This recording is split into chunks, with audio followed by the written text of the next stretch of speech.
posted something. How do you build trust with a new company? So Rich said, and this is a quote, okay? It's amazing. They're stupid. He said they're stupid. It's amazing how being real builds trust and long-lasting relationships, okay? It's so sensitive. But okay, we know that what he's told us before, you got to talk about the pain points, your daughter's in university and Gewalt, whatever's going on. Give him a But the hug. thing Give him a is, hug. this is a new prospect. You don't know about his kids yet, Richie Rich, or do you? You talk about this. You just don't you ever have like a conversation like where you're not breathing commission? You're just like, you just shoot the shit with people. No, he doesn't. No, he doesn't. Yeah, I mean, well, that's what you should be doing. You're supposed to be a nice Canadian. That's like the art of this business is small talk of just honestly, whatever's on your mind, you just talk about. Who cares? What's the weather exactly. Okay, but wait a second. Let's pin Rich down. Okay, he's got a prospect, someone he doesn't know, and he says, just chat with them. What does it mean? Like, hey, Ed, did you see Bobby Hull died the other day? And, he's a great hockey player, but he beat all of his wives, okay? One of them, he hung over the balcony by her shoes. Does everybody know who Bobby Hull was? He died this week. He died, but he was a real nasty piece of work, okay? Great hockey player, nasty piece of work. Okay, and Rich, is that what you would say? Hey, Eddie, if you're talking like this morning, you're on the phone, it's like, oh my God, Tom Brady retired. Just bring stupid stuff up out of the blue. At what point you say, hi, Mary, my name's Richie Rich Rosen, and I'm a fantastic recruiter in your niche, and I'd like to do some work with you. And in fact, I've got a really great candidate I'd like to tell you about. But by the way, did you hear about Bobby Hall? Is that right? Animal, I'm pretty sure the calls don't go like that. I want to know how they went. I want to copy him. Tell me. He says, anybody died this week that you know? Yeah, really? Anyone you know died? I mean, Rich, on the first prospecting call, how do you build rapport? By being real, like you said.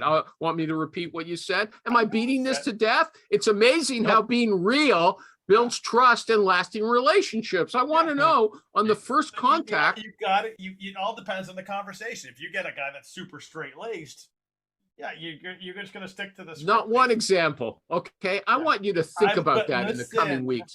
Okay, I want you to think about it, and then. Oh my God! If you want an answer, you got to listen. Okay, go ahead. He's stressing out. He has no answer. Buying time. It depends who you're talking to. Like, I've got a client. Like, it was first time I talked to the guy. He was a big hunter, and he was a big football guy. He played football in college. You have the conversation, and somehow things just work themselves into it. If all of a sudden you get a quick text or an email about something, it's amazing how you can build rapport just by like bitching about your spouse or bitching about like the Patriots or whoever. Rich, I just want to point this out, and I'm going to go to the other people here for an example. Okay. But Rich keeps saying stuff that comes after the fact, right? Oh, I know he's a big hunter. I know he's a football fan. You don't know that on the first call, Richie Rich. But again, rapport doesn't always happen on the first call.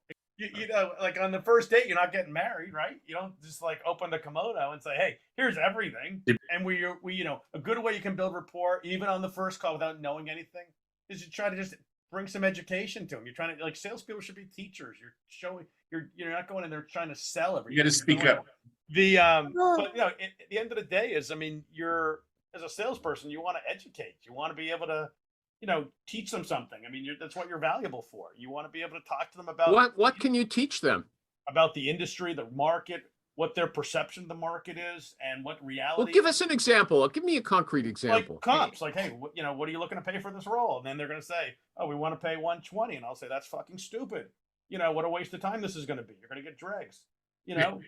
It's like, listen, I mean, if you really want to work on it, if you really want the search to get done and get it done right, this is what the market rates are. This is what you're going to get for 120 grand. This is what you're going to get for 150 grand. So I get for 200 grand.